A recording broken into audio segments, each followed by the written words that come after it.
We've pulled the group, Stephen, and time and again, the main consideration, the main thing that people struggle with is finances and money to almost Yeah. epidemic levels. And I wonder if you could talk to us about, your perspective on why that is. Why is everyone struggling with money and trying to get ahead in life? Why is it important that you can surmount this? Well, I mean, I think about this a lot, and I could answer it from about 8 million different directions at once. But this is what's coming out this morning. It all obviously relates to your relationship with your parents, their relationship with money, and therefore how they either taught you directly or taught you by default how to relate with money. But it goes back even further than that. So your relationship with your mother well, actually in the womb, believe it or not, and then as a newborn. Uh, I like looking at these things to start with in the Taoist frame because they really had a really interesting angle on everything.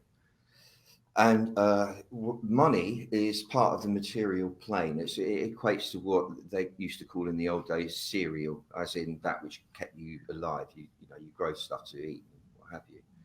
And that is the element of earth. And in the body, that represents or is represented by the spleen, which is what controls your digestive system, your weight gain, weight loss, flesh tone, strength, stamina, clarity of mind, and so on. And your spleen energy, the, the the strength of your spleen energy and the consistency of it is predicated entirely on the quality and consistency of energy coming to you in the womb from your mother and thereafter as she was breastfeeding you and nurturing you through to toddler stage. And uh, because mothers are all human, it's impossible to have a perfect. Well, it might not be impossible. There might be the rare exception. I'm sure there is, but generally it's going to be a bit broken, a bit intermittent. Things happen during pregnancy. There's traumas. The hormones flip around and cause havoc at the end of the 6 months, at the beginning of the last trimester, and so on. And the mother might be arguing with the father and shouting at each other. It's quite normal, and the baby hears all that in the womb. All of that disrupts spleen energy. And then afterwards, if the mother isn't the most perfect, bountiful, ever, abundant mother type, Mother Earth type mother, and who devotes herself completely to the child, which does happen, but most women can't do that because they've got a life to lead as well. Therefore, there will be broken spleen energy in all of us. Therefore, you take it because what goes on inside occurs outside. It's mirrored back at you by the outside. um, you will have an intermittent relationship with the material plane and the juice, the energy of the material plane, which is money. That's the first thing to remember. So anyway, the point about that is that you can work on kind of making your spleen energy whole, which is the literal meaning of healing. You can heal your spleen energy, and if you remind me, you have to remind me. I'll do a thing for that because it's a good thing to do anyway for your health and all the rest of it. Weight gain, weight loss, weight regulation, all of that stuff that you need on the physical plane, strength basically. Um, but it also is the beginning of opening up the right energy channels, if you like, to resonate with the flow of wealth that's going around. So that's the first stage of it, is looking at it energetically. Then you have to look at it. Well, I'm still looking at it energetically, but on a macro level now. What is money? Money is, as we've all seen since the financial crisis, it's proven, rather, it's illusory. It's something we all make up, and miraculously, it is I think the only thing that all of humanity agrees with. I think it's the only thing that all of humanity believes in as a reality. In fact, it isn't. It is just a fantasy that all of humanity believes in, which is miraculous because what else does all of humanity believe in? The only thing they all believe in is money. There was this really poignant news clip after the NATO or American and Britain bombed Baghdad, and it was just I found a rather tragic kind of episode in history.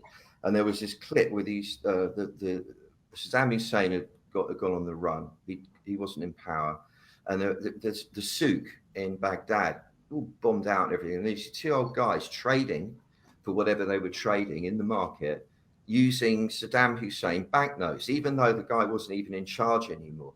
In other words, whatever, we will always somehow believe in this mystical thing called money, as much as we will always trade as well, as much as we will always have wars as well, when we're not trading, that is.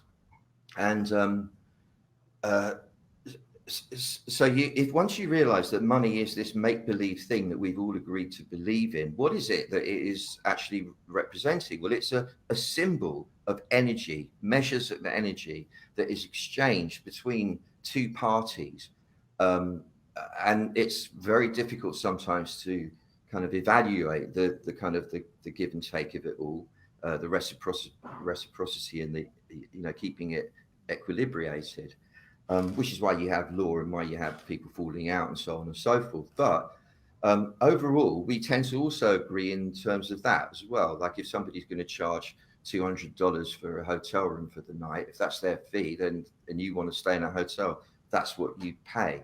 But what you're doing is you're actually, by pressing a couple of buttons and whatever and making a few digits move around, that shows how mystical and imaginary it all is, really. By clicking a few digits around here and there, you're exchanging this imaginary kind of measure of energy.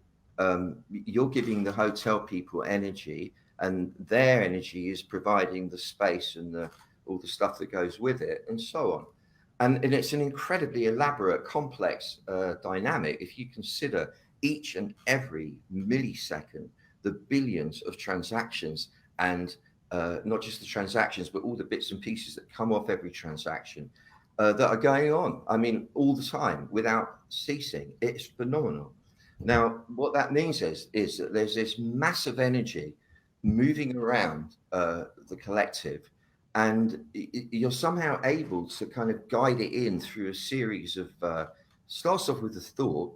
With everybody, it doesn't matter if you're into manifesting or not. It always starts off with a thought. It's like, I need money.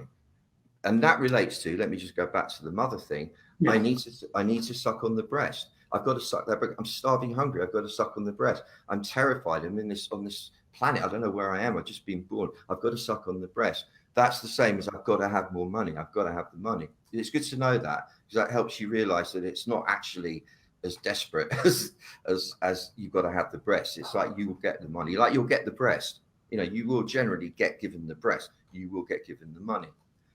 You don't have to stop me if I'm going on too much. No, it's the most comprehensive way I've heard this topic discussed. To be honest, you're bringing in other elements. So please continue it. Oh, thank you. So it starts with the thought that I need money. Then comes my relationship with this imaginary kind of thing called money that's actually the force of energy. My relationship with energy, my relationship with existence, really, isn't it? I mean, energy is existence. So it's imagine yourself a newborn baby knowing nothing. The only thing you have is this relationship with existence. It's complete. That's all you're aware of, is this. And it's not in words. You don't have words yet. You can't frame it in logic. It's, wow, that I am here in existence, and existence becomes the mother, because that's all there is for you at the beginning. And the mother is the universe. And then how you are with your mother will be then how you will be with the world, because you project that onto the world. So if your mum was a bit impatient, you'll have the feeling, which most mums will be. It only takes one impatient moment to stick in the baby's mind forever and cause a pattern. And everyone's human, so mothers mustn't blame themselves for being impatient either. But what will happen is if that is the message the baby kind of somehow gets, you will believe that the world is impatient with you.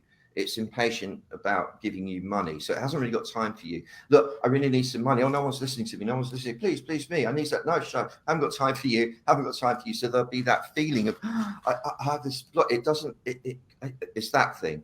Or if you were left to, there was a thing called Dr. Spock, a man called Dr. Spock, who had this way that women should only feed the baby every 4 hours, and otherwise leave it to cry, and don't comfort it, don't go pick it up, and so on. I was brought up like that way. It's a bit brutal, but it did work, man. I think it was pretty good. makes you start thinking for yourself. It wakes you up. Well, but then there'll be that feeling of, you've got to be kind of disciplined and wait. You know, you're going to have these periods where there's just nothing happening, and you know it's going to come. But you better know it's going to come. And then, sure enough, bang on the dot, bang, here it comes. So I will then have this kind of interesting relationship with it, which with the ebb and the flow of this energy. Where now so I understand that that's my cycle. That it will go like 4 times going out, going out, going out, and then suddenly on the 5th beat, it's whoosh, and it all comes back. And that could take a long time. But in the going out, going out, going out, I don't starve. It's not like I die of starvation because I haven't been fed yet. I've been fed regularly enough that I'm all right. So I know I'm all right. So that's my relationship with it. If, for example, and then look, let me just go on one more here, because that's the early stuff. You then move on to, say, I don't know, 7 years old, 8 years old. Daddy, I really want a skateboard. Daddy, I really want this skateboard. Daddy, you can't have it. You know, because you can't afford it, or whatever, or you don't deserve it, or why should you have a I didn't have a skateboard like that when I was young. You know, it's a ridiculous price. I work, blah, blah, blah, blah. So then you get that, I don't really get what I asked for. If I ask for things that I really want with my heart, I'm suddenly made to feel bad about myself, and I get this horrible, desolate feeling. And if that becomes a pattern, you'll project that, not as deeply, it's more superficialist, but you'll project that onto the world and the way the energy comes to you. So there'll be that feeling of like, it's not going to give, it's going to let me down. I'm almost going to get, you know, shortchanged here. So the reason I'm saying all this is because you asked me what are the patterns, but the point is what we'll talk about next. Once I've given you a bit of moment to talk here, sir. It is that we can, by observing these patterns in us, by acknowledging them, seeing them and observing them, and I'll show you how to do that quite clearly, it diffuses the compulsive aspects of them, and then you're left with options. And the option would then be, okay, I'm willing to override that or put that to one side and anyway manifest the flow of money coming to me, because that's what we've got to do. That's the way it works. Over to you.